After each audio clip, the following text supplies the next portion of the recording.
حدثنا محمد بن مقاتل أبو الحسن مروزي أخبرنا عبد الله قال أخبرنا شعبة عن قتادة عن أنس بن مالك قال كتب النبي صلى الله عليه وسلم كتابا أو أراد أن يكتب فقيل له إنهم لا يقرؤون كتابا إلا مختوما فاتخذ خاتما من فضة نقشه محمد رسول الله كأني أنظر إلى بياضه في يده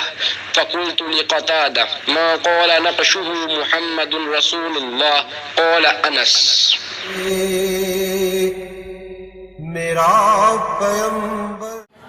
رسول اللہ صلی اللہ علیہ وآلہ وسلم نے کسی بادشاہ کے نام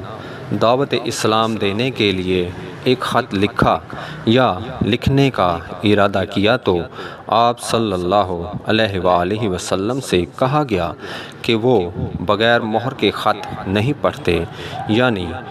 بے مہر کے خط کو مستند نہیں سمجھتے۔ تب آپ صلی اللہ علیہ وآلہ وسلم نے چاندی کی انگوٹھی بنوائی جس میں محمد الرسول اللہ کندہ تھا۔ صحیح بخاری حدیث نمبر 65۔